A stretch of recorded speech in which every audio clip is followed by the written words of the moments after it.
শ্রী শ্রী ঠাকুর, শ্রী শ্রী মা এবং স্বামীজি মহারাজকে ভুলুণ্ঠিত প্রণাম নিবেদন করছি। বীরেশ্বর শিবজি এবং জগদ্ধাত্রী মায়ের চরণে ভুলুণ্ঠিত প্রণাম নিবেদন করে পরশমণি আয়োজিত এই পঞ্চম ভক্ত সম্মেলনে মঞ্চে উপবিষ্ট আছেন পরম পূজনীয় শ্রীমৎ স্বামী সিদ্ধেশানন্দজি মহারাজ, পূজনীয় শ্রীমৎ স্বামী দেবত্বানন্দজি মহারাজ, ছিলেন এতক্ষণ পরম পূজনীয় শ্রীমৎ স্বামী জ্ঞানলোকানন্দজি মহারাজ। তাদের প্রত্যেককে আমার আন্তরিক শ্রদ্ধা এবং কৃতজ্ঞতা জানাই। সমস্ত সঙ্গীত শিল্পী যারা এখানে সঙ্গীত পরিবেশন করলেন বা আগামী সময়েও করবেন, তাদেরকে আমার ব্যক্তিগতভাবে শ্রদ্ধা এবং কৃতজ্ঞতা জানাই। এই পরশমণির যে ফাউন্ডেশনের রূপকার যিনি, পরশমণি তো ভগবান শ্রীরামকৃষ্ণ পরমহংসদেব, তার অনুপ্রেরণাতেই এই ফাউন্ডেশন চলছে, কিন্তু মাধ্যম কাউকে হতে হয়। সেই মাধ্যমের যিনি মধ্যমণি হয়ে রয়েছেন শ্রীময়ী কুসুম ভট্টাচার্য মহাশয়া, তাকেও আমার আন্তরিক শ্রদ্ধা এবং কৃতজ্ঞতা জানাই যে তিনি এই আজকের সকালটি একটু ভক্ত সঙ্গ করার সুযোগ করে দিয়েছেন। এখন ঘড়িতে 11:25 বাজে, আর নির্ধারিত অনুষ্ঠান সূচিতে এই সময়ই আমার শেষ হওয়ার কথা। তো এইরকম একটা অনুষ্ঠানে হয়েছিল, আমাদের পূজনীয় শ্রীমৎ স্বামী অচ্যুতানন্দজি মহারাজ তখন বেলঘড়িয়া স্টুডেন্টস হোমে এরকমই একটি অনুষ্ঠানে প্রিজাইড করছেন। তো বক্তারা সব বক্তৃতা দিলেন, দিয়ে দেখা গেল যে একেবারে মধ্যাহ্ন ভোজনের ঘণ্টা পড়ে আর কি, মহারাজের জন্য আর সময় নেই। তো মহারাজ উঠেই বললেন, as a president I conclude the function. এটাই আমার প্রেসিডেন্সিয়াল অ্যাড্রেস, অর্থাৎ আমি সভাপতি হিসাবে সেটি করলাম। কিন্তু আমাদের তো সেখানে উপায় নেই, কারণ একটু আগেই আমাদের শ্রীময়ী কুসুম ভট্টাচার্য যত্ন করে কফি খাইয়েছেন। তারপরে দুপুরবেলা লাঞ্চ আছে, এখন যদি কিছু না বলি তাহলে লাঞ্চটা দেবেন না। ও আমার শেষে আছে, দেবত্তানন্দজি মহারাজ বলছেন আমার শেষে আছে, তাহলে মুশকিল আছে আর কি। এখন কথাটি হচ্ছে যে সংসারে তার শরণাগত হয়ে থাকা, এই শরণাগতি হচ্ছে আমাদের প্রধান সম্বল। আমরা তো কেউ সংসার ছেড়ে যেতে পারবো না, আমাদের এই সংসারেই থাকতে হবে। সেই জন্য ঠাকুরেরও কিন্তু আমাদের জন্য খুব চিন্তা। তেজচন্দ্রকে বলছেন, তোমার জন্য অত ভাবনা কেন জানো, তুমি বিয়ে করে ফেলেছ। এই শ্রীরামকৃষ্ণের একটা ব্যাপার ছিল। মাস্টারমশাইকে বলছেন, হ্যাঁ গো তোমার বিয়ে হয়েছে? তারপরেই বলছেন, হ্যাঁ গো তোমার ছেলে মেয়ে হয়েছে? তারপর যে নাম লেলো, সব হয়ে গেছে। আমাদের জন্য খুব তার চিন্তা। কিন্তু মজার ব্যাপার হচ্ছে, এই মাস্টারমশাইয়ের কাছে একজন বিদেশি অধ্যাপক এসেছিলেন। তিনি বলছেন মাস্টারমশাইকে যে শ্রীরামকৃষ্ণকে ভালো লাগে দুটো কারণে।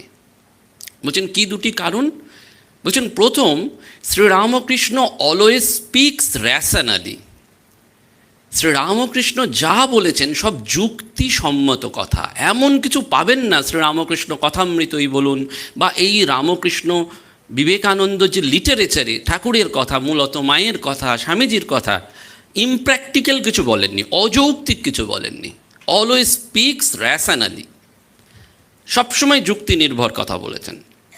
আর দ্বিতীয়, Sri Ramakrishna always expert in problem solving. জীবনের যে কোনো সমস্যায় পড়ুন না কেন, এই কথামৃত যদি ওল্টান তাহলে দেখবেন এই সমস্যার সমাধানটি রয়েছে। এখন আমাদের সমস্যা তো এই সংসারকে নিয়েই সমস্যা, যে আমরা বুঝতে পারি না যে সংসারে থেকে আমরা কি করব। তো ঠাকুরের কাছে যদি যেতে হয় তাহলে ওই ঠাকুর আমাদের সেই উপায়টি বলছেন। আগামীকাল মহাপুরুষ মহারাজের জন্মতিথি, তা তিনি তখন ঢাকাতে রয়েছেন। তো এক ভক্ত গিয়ে জিজ্ঞেস করছেন যে ভগবান লাভের প্রকৃষ্ট পন্থা কী? কারণ ঠাকুর আমাদের বলেইছেন যে মনুষ্য জীবনের একমাত্র উদ্দেশ্য হচ্ছে ভগবান লাভ, এবং তার জন্য সংসার ত্যাগ করার দরকার নেই। যে সংসার ত্যাগ করা নেই, তোমাদের মাইরি বলছি, দিব্যি করে বলছি, সংসারে থেকে এরকম ভগবান পাবেন না যে দিব্যি টিব্বি কেটে বলছেন, মাইরি বলছি, দিব্যি করে বলছি, সংসারে থেকেও তাকে লাভ করা যায়। আমরা তো সংসার নিয়ে জ্বলে পুড়ে খাঁক হয়ে যাচ্ছি। সেই আছে না, রবিবারের একটা সকালবেলায় একজন ডাক্তারবাবুর কাছে এরকম একজন গেছে রুগী। তিনি গিয়ে বলছে, ডাক্তারবাবু স্ত্রী বড্ড খ্যাটখ্যাট করে সারাদিন, কিছু আছে ওষুধ টষুধ যাতে স্ত্রীকে একটু শান্ত করে দেওয়া যাবে? তখন ডাক্তারবাবু বলছেন, বাবা সেটা যদি করতে পারতাম তাহলে কি রোববার সকালে আমি ক্লিনিকটা খুলে বসতাম? আমি তো ক্লিনিকটা খুলে বসতাম না। তো ওই ভগবান লাভ তো করতে হবে, কিন্তু আমাদের তো এইরকম সব সমস্যা রয়েছে যে বাড়িতে স্ত্রী রয়েছেন, তিনি আবার ইংরেজি শব্দ wife, without information fighting every time, wife কথাটার অ্যাব্রিভিয়েশন, যিনি কারণ ছাড়াই ঝগড়া করেন সবসময়, মুশকিল। এবং সেখানে কী করেই ভগবান লাভ হবে? তো মহাপুরুষ মহারাজকে একজন জিজ্ঞেস করছেন যে ভগবান লাভের প্রকৃষ্ট পন্থা কী? তখন মহাপুরুষ মহারাজ বলছেন, শাস্ত্রে তো ভগবান লাভের অনেক উপায়ের কথা বলা আছে, কিন্তু শেষ কথা হলো শরণাগতি। সব থেকে শেষ, একেবারে হায়েস্ট শেষ কথাটি হচ্ছে, সেই জয়ে যোগ যেদিক দিয়েই যান না কেন, ঘুরে ফিরে একটি কথা হচ্ছে শরণাগতি। এবং এই শরণাগতি কথাটি এসছে কোথা থেকে? শরণ। শরণ মানে হচ্ছে আশ্রয় নেওয়া। আপনি যদি উপনিষদের দিকে তাকান, তাহলে সেই ছান্দোগ্য উপনিষদেও শ্বেতকেতু এবং ঋষি উদ্দালকের কথা রয়েছে, যে তিনি বলছেন যে একটা সুতোয় বাঁধা পাখি, সে চারিদিকে উঠতে উঠতে যখন কোথাও কোনো পথ না পেয়ে সেই নিজের মাস্তুলেই এসে আশ্রয় নিল, ঠিক তেমনি জীবও স্বপ্ন এবং জাগরণে বিচরণ করতে করতে কোথাও কোনো আশ্রয় না পেয়ে পরমাত্মাকেই শেষ আশ্রয় হিসাবে নেয়। পাখি তুই ঠিক বসে থাক, রামকৃষ্ণ নামের মাস্তুলে। এই শরণাগতি কিন্তু আমরা দেখতে পাই। এটি গৃহীদের পক্ষেও সম্ভব, সন্ন্যাসীদের পক্ষেও সম্ভব। আপনারা জানেন যে রামকৃষ্ণ মঠ মিশনের দুজন খুব প্রবীণ সন্ন্যাসী, প্রাচীন সন্ন্যাসী এবং মানিত সন্ন্যাসী, পূজনীয় স্বামী শিবময়ানন্দজি মহারাজ এবং পূজনীয় স্বামী ভজনানন্দজি মহারাজ। পূজনীয় স্বামী শিবময়ানন্দজি মহারাজ তখন সেবা প্রতিষ্ঠানে ভর্তি আছেন ওই কোভিডের সময়টায়। তো পূজনীয় স্বামী ভজনানন্দজি মহারাজ ফোন করেছেন, বন্ধু মানুষ, ফোন করে বলছেন, কেমন আছো ভাই? উনি ওদিক থেকে বলছেন, পূজনীয় শ্রীমৎ স্বামী শিবময়ানন্দজি মহারাজ, আমি অভয়ের পদে প্রাণ সঁপেছি, আমি আর কি জমের ভয় রেখেছি। এই দেখুন কি শরণাগতি, আমি অভয় হয়ে গেছি। শরণাগত ভক্ত কি হয় না, সে অভয় হয়ে যায়, নির্ভয় হয়ে যায়, তার কোনো ভয় ডর থাকে না। বলছেন, আমি অভয়ের পদে প্রাণ সঁপেছি, আমি আর কি জমের ভয় রেখেছি। উনি ওদিক থেকে বলছেন, মহারাজ আপনি কেমন আছেন? পূজনীয় স্বামী ভজনানন্দজিকে। উনি এদিক থেকে টেলিফোনে বলছেন, আমার অবস্থা কে যেন, পাখি তুই ঠিক বসে থাক, রামকৃষ্ণ নামের মাস্তুলে, তোর বৃথা ওরা নড়াচড়া। বলছেন, আমি ওই মাস্তুলে বসে আছি। এই যে শরণাগতির প্রকৃষ্ট উদাহরণ, একেবারে দেখুন যে একেবারে শেষ শরণটুকু নেওয়া, আমার আর অন্য কোনো গতি নেই। সেই জন্য শ্রীরামকৃষ্ণ বললেন, হে জীব, তুমি তার শরণাগত হও। অনন্য মনে তার ধ্যান চিন্তা প্রার্থনা করতে করতেই তাকে পরম আশ্রয়, শেষ আশ্রয় হিসাবে অবলম্বন করা। এটি ঠাকুরের কথা, মায়ের কথা, উপনিষদের কথা, মহাভারতের কথা, ইসলাম ধর্মের কথা, বৌদ্ধ ধর্মের কথা, ভাগবতের কথা, সমস্ত শাস্ত্র গ্রন্থগুলোতে সমস্ত মহাজনদের উক্তি যদি দেখেন, তাহলে মূল নির্যাসটি এসে যায় যে ভগবানকে ধরে থেকে সংসারে থাকতে হবে। ভগবান রামচন্দ্রের বৈরাগ্য উৎপন্ন হলো মনে। তিনি দশরথকে বললেন, আর সংসারে থাকবো না, এইসব ছেড়ে ছুড়ে দিয়ে চলে যাব। দশরথ তখন পাঠালেন বশিষ্ঠ দেবের কাছে। বশিষ্ঠ বললেন, রামচন্দ্র তুমি আগে বিচার করো আমার সাথে, এই সংসার কি তিনি ছাড়া? এই সংসারের মধ্যেও তো তিনি রয়েছেন। সেই জন্য ঠাকুর ওইটি বললেন যে সংসারে সব কিছু করতে হবে, কিন্তু বড় লোকের বাড়ির দাসীর মতন থাকতে হবে। তিনি বলছেন শ্রীরামকৃষ্ণদেব, তাঁর বিশ্বাস হওয়া, তাঁতে বিশ্বাস থাকা এবং শরণাগত হওয়া, এই দুটি দরকার। এবং এই শরণাগতি হলে কি হয়, তার কর্মক্ষয় হয়, তার দাস হয়ে তাকে ডাকতে ডাকতে ওই মনটি তাঁতেই নিবিষ্ট হয়ে যায়। একেবারে গল্প রয়েছে না, যে একটা পুকুরে দুটো মাছ ছিল, দুটো মাছের মধ্যে বন্ধুত্ব হয়েছে। তো একটা মাছ ভগবানকে ডাকে আর একটা মাছ ভগবানকে ডাকে না। তো যে ডাকে না তাকে এই ভক্ত মাছটি বারবার বলছে যে দেখ, আমার ভগবান দয়াময়, কৃপাময়, তা তুই ভগবানের নাম করিস না কেন, ভগবানের নাম কর না। সে বলছে, ঠিক আছে বলছিস যখন বারবার, একবার করি। যেই ভগবানের নাম করেছে সেদিনই ঝেলে এসেছে এবং জালটা দিয়ে ধরেছে, দুটো মাছই ধরা পড়েছে। তখন যে ডাকতো না, নাস্তিক তথাকথিত, সে বলছে, দেখলি তো এতদিন ভালোই ছিলাম, এই ভগবানের নাম করে বিপদটা বাড়লো, আমি ঠিক আজকেই জেলের হাতে ধরা পড়লাম। তো জেলে নিয়ে গেছে বাড়িতে, তার স্ত্রীকে বলছে, মাছ দুটো ভালো করে আঁশটা ছাড়াও, মটিতে কাটো, আমি চানটা করে আসছি। তো কাটবি তো কাট। প্রথম জেলের স্ত্রী ওই যে ভগবানের নাম করতো না তাকেই প্রথম ধরেছে, বলে দেখ আমার কপাল কি, দেখ এবার আমি কি করব বল।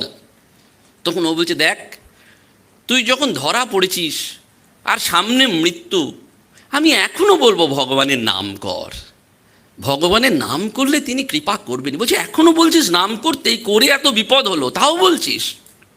বলছে করে দেখ না।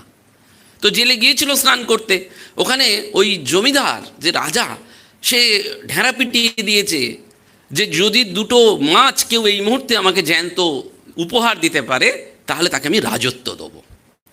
জেলে ছুটতে ছুটতে এসে স্ত্রীকে বলছে, ওগো তুমি কেটে ফেলোনি তো? বলছে না, এই কাটবো কাটবো করছে। বলে খবরদার, আমরা একদিন ভালো মাছ খেয়ে কী হবে, রাজাকে যদি এই দুটো উপহার দিই তাহলে রাজা কিন্তু আমাদের অনেক অর্থ দেবে, রাজত্ব দেবে বলছে। চলো দিয়ে আসি। দিয়ে এসছে। তখন রাজা বলছে যে এই দুটো মাছকে আমার পুকুরে নাকে নথ পরিয়ে ছেড়ে দাও এবং কেউ যেন কোনোদিন এই দুটো মাছকে আর শিকার না করে। তখন ওই প্রথম যে নাম করতো সে বলছে, দেখলি আমার ভগবানের দয়া, দেখলি আমার ভগবানের করুণা, তার উপর নির্ভর হয়ে পড়ে থাকলে তিনি শেষের দিন অবশ্যই আসেন। পূর্ণচন্দ্র ঘোষ তার জ্বলন্ত উদাহরণ। তিনি বিছানায় শয্যাশায়ী, প্রস্রাব করতে যেতে পারছেন না, উঠে পড়ে যাচ্ছেন, দেখলেন শ্রীরামকৃষ্ণ তাকে হাত ধরে আস্তে আস্তে বিছানায় নিয়ে শুইয়ে দিচ্ছেন। যখন সামনে কেউ কেউ বলছেন যে কোথায় ঈশ্বর, কোথায় ঈশ্বর, কোথায় রামকৃষ্ণ, বলছেন চুপ করো, কে বলে তোমাদের ঠাকুর নেই? ঠাকুর সব সময় আমাদের সঙ্গে সঙ্গে রয়েছেন। আমাদের রামকৃষ্ণ সঙ্গে বিখ্যাত এক প্রাচীন সন্ন্যাসী ছিলেন রাম মহারাজ, স্বামী লোকেশ্বরানন্দজি মহারাজ তার কথা খুব বলতেন। তো ওই রাম মহারাজকে একবার জিজ্ঞেস করেছেন, মহারাজ মহারাজ কেমন আছেন? বলছেন খুব ভালো আছি। বলছেন এই বৃদ্ধ বয়সেও এত ভালো আছেন? বলছেন হ্যাঁ, এত ভালো সেবক পেয়েছি না। বলো আপনাকে কে সেবা করছে? তখন ওই ঠাকুরের ছবিটির দিকে তাকিয়ে বলছেন, কেন?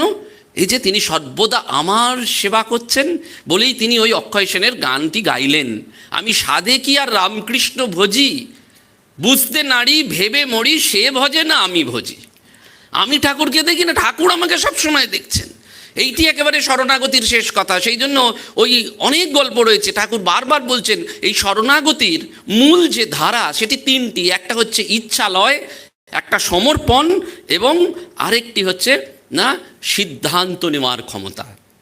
ভগবানের চরণে সম্পূর্ণটা দিয়ে দেওয়া, এই সমর্পণ। যার শরণাগতি থাকবে সে কোনো বাদ বিচার করবে না, একেবারে কোনো ভাত বিচার নয়, সম্পূর্ণ সমর্পণ। আপনারা জানেন বিজ্ঞান মহারাজ যখন ওষুধ দিচ্ছেন তখন নাইট্রিক অ্যাসিডও জয় রামকৃষ্ণ বলে রুগীর গালে ঢেলে দিচ্ছেন, মানে জিভে দিয়ে দিচ্ছেন, আর রুগীর রোগ ভালো হয়ে যাচ্ছে। কি সারেন্ডার ভেবে দেখুন, সম্পূর্ণ সারেন্ডার। গিরিশবাবু সম্পূর্ণ সারেন্ডার করছেন। মাস্টারমশাই একেবারে এই যে শুনলেন সংসারে দাসীর মতন থাকছেন। গদাধর আশ্রম থেকে তিনি ফিরেছেন রাত্রিবেলায়, ব্রহ্মচারী বলছেন যে মাস্টারমশাই একটু আপনার গিন্নিমাকে বলি, স্ত্রী রয়েছেন মটন স্কুলের দোতলায়, বলছেন গিন্নিমাকে বলি আপনার জন্য রান্না করে দিতে। মাস্টারমশাই বলছেন সঙ্গে সঙ্গে, না না, তোমরা কি ঠাকুরের কথা আমাকে মানতে দেবে না?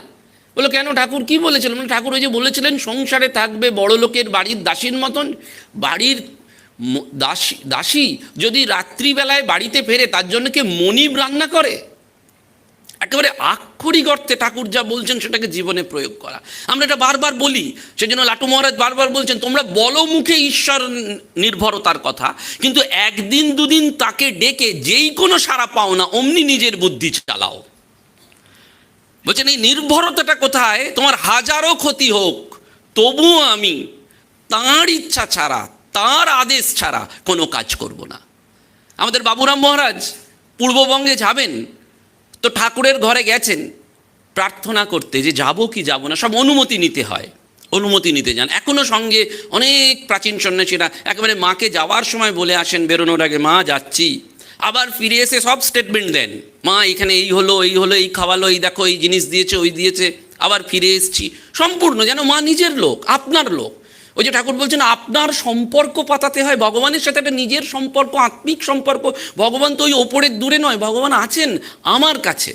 এই সারেন্ডারটা কখন আসে? যখন চারদিক থেকে সব পথ বন্ধ হয়ে যায় তখন ওই ইচ্ছাটা আসে, ইচ্ছালয় আমরা করি। কিন্তু জন্মসিদ্ধ যারা, যাদের মধ্যে জন্মগতই সংস্কার রয়েছে, তারা ভগবানের ইচ্ছাতেই এই জগৎ চলছে এটাকে শুধু বুঝছেন না, নিজের জীবনে প্রয়োগ করছেন। সেই জন্য বলা হচ্ছে যে সেই ইচ্ছালয়টি তাদের থাকে, তাদের কাছে সেই সমর্পণটি সর্বত্র থাকে। তো ওই বাবুরাম মহারাজ যাবেন, নৌকো এসে গেছেন কলকাতায়, নৌকো ঘাটে এসেছে কলকাতায়, তিনি যাবেন, ঠাকুরের কাছে গেলেন। যিনি কাজ করছিলেন তিনি শুনছেন ঠাকুর কি বলছেন, শুনতে পাচ্ছেন না, কিন্তু বাবুরাম মহারাজ ঠাকুর ঘরে গিয়ে বলছেন তাহলে আমার যাওয়া হবে না, তাহলে আমার যাওয়া হবে না। ফিরে এসে বলছেন না আমি যেতে পারবো না। সবাই বলছেন এই কি কথা, সব রেডি, নৌকো রেডি, আপনি যাবেন না? বলছেন না, ঠাকুর বলেছেন যাওয়া যাবে না, তাই আমি যাব না। বাবুরাম মহারাজ গেলেন না। এবং পরে শোনা গেল, ওই যে আমরা বুঝতে পারি না, man proposes but god disposes, আমরা বুঝতে পারি না ভগবানের কি ইচ্ছা, কিন্তু দেখা গেল যে নৌকোয়, যে স্টিমারে করে যাওয়ার কথা গোয়ালন্দর ধরে ঢাকায়, সেই স্টিমারটি, লঞ্চটি জলে ডুবে তলিয়ে গেছে। ঠাকুর প্রোটেক্ট করে দিলেন। এই সমর্পণটি সর্বদা চাই। সেজন্য শরণাগতির যে অপর নাম হচ্ছে নির্ভরতা। আমি তার উপর নির্ভর। রামানুজ তিনিও বলছেন, যে ব্যক্তি ঈশ্বরের কাছে সম্পূর্ণভাবে আত্মসমর্পণ করে, ঈশ্বর তাকে কৃপা করে দুঃখ বন্ধন থেকে মুক্তি দিয়ে দেন। গীতার সেন্ট্রাল মেসেজ সর্বধর্মান পরিত্যাজন, সব উপদেশ দিলেন শ্রীকৃষ্ণ অর্জুনকে, দিতে দিতে দিতে লাস্টে বললেন এটাই সেন্ট্রাল কথা, যে সব কিছু ছেড়ে দাও, তুমি আমার শরণ নাও, তুমি আমার হও। এই যে আমার হওয়া, শরণাগতি, শ্রী মা বলছেন এত জপ করলামই বলো, এত কাজ করলামই বলো, কিছুই নয়, মহামায়া পথ ছেড়ে না দিলে কার কি সাধ্য। হে জীব, শরণাগত হও, শরণাগত হও, শরণাগত হও। এই জন্য আমাদের মনে রাখতে হবে যে আমাদের সংসারে থাকতে হবে, কিন্তু আসল থাম্ব রুলটা কি, ট্যাকটিসটা কি, লজিকটা কি, যে তাকে কেন্দ্র করে, তাকে ধরে থেকে পড়ে থাকা। ঠাকুর সেইটি বলছেন, বেড়াল ছানার স্বভাব আর বানরের ছানার স্বভাব। শরণাগতির দুটি উদাহরণ দিয়ে বলছেন যে তাকে যেখানে মুখে করে নিয়ে যায়, সে সেখানেই নির্ভর হয়ে বসে থাকে।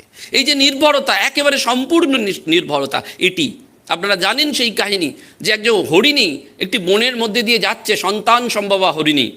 হঠাৎ সামনে যেতে যেতে দেখলো যে সামনে একটা শিকারী কুকুর তাকে অ্যাটাক করবে বলে এগিয়ে আসছে। সে ভয় পেয়ে গেল যে শিকারী কুকুর যদি আমাকে অ্যাটাক করে, তাহলে তো আমার গর্ভে সন্তান রয়েছে, কি হবে। সে হরিণী তখন একটু পেছন দিকে হাঁটলো, পেছনে দেখলো একটা ব্যাধ তার দিকে তীরধনুক নিয়ে অ্যাটাক করার জন্য দাঁড়িয়ে আছে, মানে সামনেও বিপদ, পেছনেও বিপদ। সে তখন ডান দিকে যেতে গেল, ডান দিকে খানিক দূর গিয়ে দেখলো ওই শিকারী ব্যাধটা একটা জাল পেতে রেখেছে প্রকাণ্ড, গেলেই জালে জড়িয়ে পড়বে, তার মানে ডান দিকেও বিপদ। বাঁ দিকে যেতে গেল, বাঁ দিকে গিয়ে দেখলো বনে খানিক দূর যাওয়ার পরই দাবানল লেগেছে, আগুন জল জল করছে, দাউ দাউ করে জ্বলছে। হরিণী কী করবে, সামনে পেছনে ডান দিকে বাঁ দিকে সব দিকে বিপদ। তখন সে কি করবে, সে ওই আকাশের দিকে তাকিয়ে বলে, হে ভগবান, আমি তোমার উপর টোটাল সারেন্ডার করলাম, কমপ্লিট সারেন্ডার, আমার আর কিচ্ছু করার নেই। আমি ডান দিক বাঁ দিক সামনে পেছনে কোথাও যেতে পারছি না, সব দিকটা আমার আটকে গেছে, তুমি আমায় রক্ষা করো। এই যেই ভগবানকে তিনি ডাকলেন কায় মনোবাক্যে। ঠাকুরের এই গল্প রয়েছে যে নারায়ণ আর লক্ষ্মী বৈকুণ্ঠে রয়েছেন, তো কথা বলতে বলতে হঠাৎ লক্ষ্মী দেখলেন নারায়ণ আহা আহা বলে উঠে গেলেন, তারপর খানিকক্ষণ বাদেই আবার ফিরে এলেন। তখন লক্ষ্মী জিজ্ঞেস করছেন নারায়ণকে যে আপনি গেলেন আবার ফিরে এলেন, কী ব্যাপার। বললেন, দেখো আমার এক ভক্ত এত নামগানে মত্ত ছিল যে যেতে যেতে সে একটা ধোপার কাপড় শুকনো হচ্ছিল, তাতে পা মাড়িয়ে দিয়ে চলে যাচ্ছে। তো এটা দেখেই ধোপা রেগে গেল, রেড়ে করে তাকে মারতে চলে এসেছিল।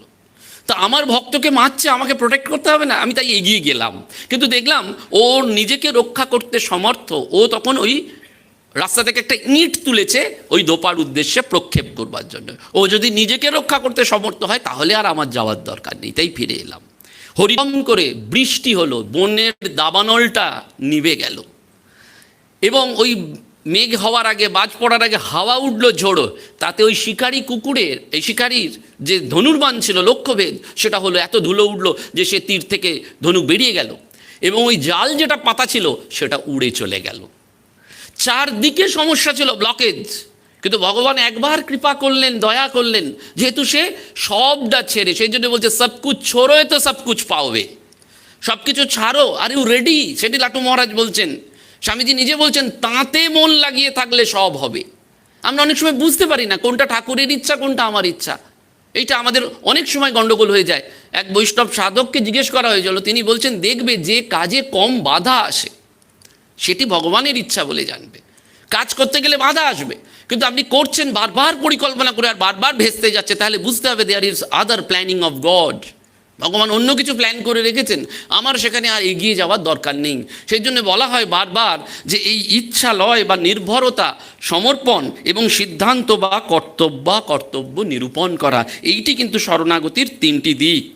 এবং স্বামীজি নিজে বলছেন, শাস্ত্রে এই শরণাগতিকে পঞ্চম পুরুষার্থ বলা হয়েছে। তেজচন্দ্র মিত্র ঠাকুরের কাছে যেতেন আসতেন, একবার পকেটের টাকা নিয়ে বাসে উঠেছেন, ভিড় বাস, পকেট মানি হয়ে গেছে, কি করবেন? তেজচন্দ্র নেবে, দেখছেন যে তার পকেটে টাকা নেই, তার তো আর কোনো অল্টারনেটিভ নেই, সেই টাকা শোধ করার মতন ক্ষমতাও নেই। ছোট্ট ঘটনা, কিন্তু কি সিম্বলিক দেখুন। সেই তেজচন্দ্র নেবে ঠাকুরের কাছে কাতর স্বরে প্রার্থনা করলেন, হে ঠাকুর আমাকে রক্ষা করো। সঙ্গে সঙ্গে একটা যেন ইঙ্গিত পেলেন, তুই এত চিন্তা করছিস কেন, সামনের ওই ইঁটটা তুলে দেখ, টাকা রাখা রয়েছে। ঠাকুরের এই নির্দেশ শুনে যখন তেজচন্দ্র সত্যি সত্যি এগিয়ে গেলেন, গিয়ে দেখলেন ওই ইঁটটা তুলে যে অ্যামাউন্টের টাকা পকেটমারি হয়েছে, ঠিক সেই অ্যামাউন্টটা এক্স্যাক্টলি রাখা রয়েছে। এই যে শরণাগত ভক্তকে, এটি ভগবানের প্রমিস। ভগবান বলে গেছেন বারবার যে অনন্য চিন্তন হয়ে আমার শরণ নেয়, তার যোগ এবং ক্ষেম দুটোই রক্ষা করানো আমার দায়িত্ব। আমরা সেটা অনেক সময় পারি না, আমরা এই শরণাগতিটা আনতে পারি না। ওই জন্য শরণাগতি শেষের কথা। মনমোহন মিত্র ছিলেন গৃহী ভক্ত, আমি যাদের কথা বলছি সব গৃহস্থ, আমার আপনার মতন ওই জীবনের জ্বালায় জর্জরিত, সংসারের অনলে পুড়ে দগ্ধ হয়ে গেছেন, কিন্তু তারা ঠাকুরকে ছাড়েননি। সেই জন্য নবগোপাল ঘোষের স্ত্রীও যখন কাঁদছেন নবগোপাল বাবুর শরীর চলে যাওয়ার সময়, তখন নবগোপাল বাবু বলছেন, কাঁদছো কেন? এই সংসার এতদিন কে আগলে রেখেছিলেন? তিনি। আমি চলে গেলেও কে আগলাবেন? তিনি। সম্পূর্ণ শরণাগতি। এইটি দেখুন, ওই মনমোহন মিত্র, তার একমাত্র মেয়ে অসুস্থ হয়েছেন, তার স্ত্রী প্রথম দিকে একটু বিরোধিতা করতেন ঠাকুরের কাছে যাওয়ার জন্য, কিন্তু তার মা বলছেন, না তুমি যাবে। মেয়ের এদিকে মরণপ্রায় অবস্থা, একেবারে ডাক্তার জবাব দিয়ে দিয়েছে তিনি দক্ষিণেশ্বরে যাবেন, এই প্রস্তুতি নিচ্ছেন, আর স্ত্রী বারণ করছেন। তখন মনমোহন মিত্র একটু একটু পিছিয়ে আসছেন, তখন মা এগিয়ে এসে বলছেন, যার নামে অমঙ্গল দূর হয়, তুমি কি মনে করো তার কাছে গেলে তোমার অমঙ্গল হবে? হতে পারে না। এটাই তো বিশ্বাস দেখানোর প্রকৃষ্ট সময়। তুমি যাও, গিয়ে শুধু তার কাছ থেকে একটু, তিনি যেখানে বসেন ধ্যান করেন, তার একটু মাটিটা যদি আনতে পারো, তাহলে মেয়ে মানিকপ্রভার রোগ ভালো হতে পারে নিশ্চয়ই। ওই মনমোহন মিত্র তিনি গেলেন দক্ষিণেশ্বরে মায়ের কথা শুনে। ঠাকুর সেদিন চরম বৈরাগ্যের কথা বলছেন। মনমোহন মিত্র তো সর্বনাশ, বলছেন এই ঠাকুর বলছেন আমি এখানে আমার ফ্যামিলির কথা কী করে বলবো, আমার নিজের মেয়ের রোগ ভালো করে দাও, এটা চাইতে পারি? এখানে ইনি বৈরাগ্যের কথা বলছেন। ঠাকুর অন্তর্যামী, তিনি শৌচে যাওয়ার সময় মনমোহনকে ডেকে নিলেন, ডেকে দেখিয়ে দিলেন যে যেখানে বসেছেন সেখানকার একটু মাটি নেওয়ার জন্য। মনমোহন মিত্রের তখনও মনে দ্বন্দ্ব। দেখবেন ইদানিংকালে একটি বই বেরিয়েছে, প্রকাশিত হয়েছে ভক্ত মনমোহন বলে, অসাধারণ লেখনী। সেখানে বলছেন যে তার মধ্যে দুটো জিনিস কাজ করছে, একটা মায়া, একটা বৈরাগ্য। মায়া কেন? যে এই তো মাটি, এই মাটিটা ছুঁয়ে দিলেই তো আমার মেয়ে ভালো হয়ে যাবে। আর ওইদিকে বৈরাগ্য, শ্রীরামকৃষ্ণ বলছেন সংসার অনিত্য, ভগবানই একমাত্র নিত্য। কি করব? এই দোলাচলে ভক্ত পড়ে যায়। কিন্তু ঠাকুর তিনি বুঝতে পাচ্ছেন। তিনি শৌচ থেকে ফেরার সময় আবার মনমোহনকে নিজেই হৃদয়ের মাধ্যমে মাটিটা তুলে দিয়ে হাতে গিয়ে বললেন, যাও এটা মেয়ের মাথায় দিও, ওর রোগ সারবে। তখন মায়ের কাছে যখন মনমোহন মিত্র ফিরে এসছেন, তখন তার মা বলছেন, মাকে বলছেন মনমোহন যে জীবনে এরকম আর পরীক্ষায় ফেলো না, আর কখনো এরকম পরীক্ষায় ফেলো না। তখন ওর মা উপদেশ দিচ্ছেন, দেখুন জননী কিরাম হয়, মা কিরাম হয়। আজকের যুগে যে মহারাজ বললেন না যে মা ভালো হতে হবে, বাবা ভালো হতে হবে, আমরা সন্তানদের মধ্যে সংস্কারের পরিবর্তন চাইছি, কিন্তু আমরা কি এই ভাবধারা অনুসারে সত্যি সত্যিই ভালো হচ্ছি? আমাদের নিজেদের এই পোস্টমর্টম করতে হবে, আত্ম অনুশীলন করতে হবে। ওই মনমোহন মিত্রের মা মনমোহনকে বলছেন, বাবা ভগবানের সম্পূর্ণ আত্মসমর্পণ না করলে তার প্রতি বিশ্বাস আসে না। শরণাগতির কথা, ওই সম্পূর্ণ আত্মসমর্পণটি করা চাই। এই সবটা যদি ছাড়তে পারো, তাহলে ভগবান তোমার কাছে এসে ধরা দেবেন। ভগবান অধরা নন। খুব সুন্দর করে পরম পূজ্যপাদ শ্রীমৎ স্বামী গীতানন্দজির যখন সেন্টেনারি হয়েছিল, এই মহারাজদের অনবদ্য সব লেখা রয়েছে। দেখবেন চরণ সরোজে বলে যে বইগুলি বেরিয়েছে, অসাধারণ অসাধারণ স্মৃতি কথা রয়েছে, এগুলো আমাদের পড়া দরকার। কেন না, এই খুব সুন্দর একটি কাহিনী রয়েছে। যুদ্ধের আগে বারবার শ্রীকৃষ্ণ সকলকে বলে বেড়াচ্ছেন যে কী করে যুদ্ধটা থামবে বলো তো, যুদ্ধটা কী করে থামবে বলো তো, যুদ্ধটা কী করে থামানো যায় বলো তো। ভগবান শ্রীকৃষ্ণ তো মায়াবী না, ছলনাময়, তিনি জানেন যে তার কারণেই যুদ্ধ হচ্ছে, কিন্তু বারবার বলছেন, সবাইকে জিজ্ঞেস করছেন কী করে থামানো যায় বলো তো। এখন এই সহদেব ছিল খুব জ্ঞানী, নকুল সহদেব খুব জ্ঞানী ছিল। সে বলে দুটো উপায়ে থামানো যায়। শ্রীকৃষ্ণ বলো বলো বলো কী উপায়? বলো প্রথম হচ্ছে দ্রৌপদীর মাথার চুলটা যদি কেটে দেওয়া যায়, মুন্ডন করিয়ে দেওয়া যায়। কারণ দ্রৌপদী বলেছিল না, যুদ্ধের প্রতিশোধ নিতে হবে, আমার মাথার চুল ওদের রক্তে স্নান করতে, ওটা যদি করা যায়। কৃষ্ণ বললেন না ওটা কাজ করা সোজা, নাপিত ডাকলেই হয়ে যাবে। কিন্তু আরেকটা উপায়, বললো আরেকটা উপায়, তোমার কারণেই যুদ্ধ হচ্ছে কৃষ্ণ, তাই তোমাকে যদি কারাগারে বন্দি করে রাখা যায় তাহলে এই যুদ্ধটা হবে না। শ্রীকৃষ্ণ বললেন করো করো, আমি রেডি। তখন সহদেব বলছেন চ্যালেঞ্জ করছো, আমি এই চ্যালেঞ্জটা অ্যাকসেপ্ট করলাম। আমি তোমাকে ধ্যানে আমার হৃদয় মন্দিরে প্রেমরস্যুতে বা প্রেমরশ্মিতে, মানে প্রেমের দড়ি দিয়ে, ভালোবাসার দড়ি দিয়ে আমি তোমার হৃদয়ের মন্দিরের যে কারাগার আছে সেখানে বেঁধে ফেলতে পারি। তখন শ্রীকৃষ্ণ স্যারেন্ডার করে বলছেন না, তুমি জানো না আমি অহং ভক্ত পরাধীন, আমি ভক্তের কাছে পরাধীন হয়ে যাই। এই ভক্ত কে? যে ভগবানকে সম্পূর্ণরূপে ভালোবাসতে পারে। এইটি ঠাকুর সেই জন্য আমাদের বারবার এই শরণাগতির কথা বলেছেন। সেজন্য প্রতিবেশী যখন কথামৃতে আছে ঠাকুরকে জিজ্ঞেস করছেন যে মশাই, এক হাত ঈশ্বরে আর এক হাতে সংসারে রাখবো কেন? ঠাকুর বারবার বলছেন না, প্রথমে এক হাত সংসারে রাখো, এক হাত ঈশ্বরে রাখো, তারপর কর্ম শেষ হলে দুই হাতেই ভগবানকে দেবো। বলছে রাখবো কেন? সংসার যদি অনিত্য জেনেই যাই তাহলে এক হাতই বা সংসারে দেবো কেন? ঠাকুর সঙ্গে সঙ্গে বললেন শোনো, তাকে জেনে সংসার করলে তবে সেই সংসার অনিত্য নয়। আগে তাকে জানতে হবে, মুখে বললে হবে না। তবলার বোল মুখে বলা সোজা, হাতে আনা খুব শক্ত, ওই প্র্যাকটিসটা খুব শক্ত। গিরিশবাবুর ওই বকলমা দেওয়াটা খুব সোজা, আমরা সোজা নয়। আমরা বারবার বলি গিরিশবাবু তো বকলমা দিয়েছেন, আমিই সব দিয়ে দিলাম। স্বামীজি এটি খুব সুন্দর করে বলছেন, শরণাগতি শোনার পর অনেকেই বলে আমি তার শরণাগত, আর কিছু করার দরকার নেই। ব্যাপারটা তা নয়। গিরিশবাবু বকলমা দিয়ে আর কাঁদতে পারেননি। ঠাকুর বলেছিলেন আমার বলবে না, আমার বলছো কেন? আমার ছেলে মারা গেছে, কাঁদতে পারবে না, তুমি তো সব দিয়ে দিয়েছো। সেজন্য বলছেন তাকে জেনে যদি এই সংসার করো তখন সেটা অনিত্য হয়। গান শোনো, বলে ওই গান করছেন মন রে কৃষি কাজ জানো না, কালিরামে দাউড়ে বেড়া ফসল তছরূপ হবে না। বলেই ঠাকুর বলছেন গান শুনলে কালী নামে দাউড়ে বেড়া ফসল তছরূপ হবে না। কালী নাম মানে কি? ওই শরণাগত হয়ে থাকা। সেই জন্য বারবার বলা হয় ভারতীয় দর্শনে যে পঞ্চসাধন, জ্ঞান, ভক্তি, কর্ম, প্রপত্তি এবং গুরু সম্পত্তি। এই প্রপত্তি হচ্ছে সমর্পণ, আর গুরু সম্পত্তি হচ্ছে গুরুতে আত্মসমর্পণ। এবং এই শরণাগতিরও প্রকারভেদ রয়েছে। মৃদু শরণাগতি, মধ্য শরণাগতি, অধিমাত্র শরণাগতি। মৃদু শরণাগতি হচ্ছে আমি তাঁরই, মধ্য শরণাগতি হচ্ছে তিনি আমারই, আর অধিমাত্র শরণাগতি হচ্ছে আমি তিনি। ওই বিল্বমঙ্গলের মতন, বিল্বমঙ্গল যখন হাত ছাড়িয়ে নিচ্ছেন শ্রীকৃষ্ণ, তখন বলছেন তুমি আমার বাইরের হাত ছাড়াতে পারো, কিন্তু আমার মন থেকে তো তুমি যেতে পারবে না, আমার মনে তো সর্বদা তুমি অধিষ্ঠান করবে। এই যে মনে মনে তার হয়ে থাকা, সেই জন্য বারবার আমাদের মনে রাখতে হয় যে ঠাকুরের চরণে যদি আমরা শরণ নিই তাহলে আমাদের ভয় নেই। এবং এই শরণাগতির লক্ষণ রয়েছে, কিন্তু মুখে বললে হবে না। শরণাগতের আচরণ কি, সংসারে কি হবে তার, সে কারুর নিন্দা করতে পারবে না, কারুর নিন্দা করতে পারবে না। এবং তার নিন্দা কেউ করলেও তাকে ওটা সহ্য করতে হবে, যেটা ভগবানেরই ইচ্ছায় হচ্ছে, আমার ইচ্ছায় কিচ্ছু হচ্ছে না। আমি যেমন কারুর নিন্দা করব না, এখন আমারও তো কেউ নিন্দা করতে পারে, সেটাকেও সহ্য করতে হবে, তারও নিন্দার কোনো ভয় নেই। শরণাগত সাধকের সবসময় একটা প্রার্থনার ভাব থাকবে, সারেন্ডার, প্রার্থনা। হে জীব শরণাগত হও মানে তার কাছে প্রার্থনা করো, এই প্রার্থনার ভাব থাকবে। এবং স্বামীজি সুন্দর করে বলছেন শরণাগতের থাকবে উপরিপতির সাধনা, উপরতির সাধনা। উপরতি মানে ইন্দ্রিয়ের বিষয়গুলো সম্পর্কে তার চিন্তা না করা, ইন্দ্রিয়ের বিষয়গুলো। মন তার সবসময় আনন্দে রয়েছে। বেলুন মঠে একজন প্রাচীন সন্ন্যাসী রয়েছেন, তার ক্যান্সার হয়েছে, ব্রহ্মচারীরা দেখছেন তিনি আনন্দে মশগুল। গিয়ে জিজ্ঞেস করছেন, এখনকার নয়, পুরনো দিনের, তখন তো এত কেমোথেরাপি ছিল না, কিন্তু তার আনন্দ, যন্ত্রণা আছে ভেতরে কিন্তু আনন্দে। জিজ্ঞেস করছেন যে মহারাজ কী করে এত আনন্দে আছেন আপনি? বলছেন I am just counting my days to jump into the mother's lap. আমি সেই জন্য আনন্দ করছি যে আমি দিন গণনা করছি, এই ক্যান্সার আমাকে পুড়িয়ে দিচ্ছে, ক্ষত করছে, যন্ত্রণা দিচ্ছে ঠিক, কিন্তু অন্যদিকে আনন্দটাও আছে যে আমি তার কোলে যাব, আমি তার কোলে উঠবো, মায়ের কোলে উঠবো। I am just counting my days to jump into the mother's lap. এই শরণাগত ভক্ত নির্ভয় হবে, তার কোনো ভয় নেই, কারণ আমার মা আছেন, তিনি, আমি তার উপর শরণাগত, আমি তার উপর নির্ভরশীল।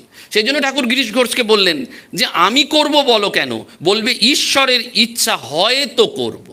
এই যে আমি করব, আমার সন্তান আমার, এটি বলা যাবে না। তার ইচ্ছা হয় তবে করব, তার ইচ্ছা হয় তবে যাব, সবটাই তার।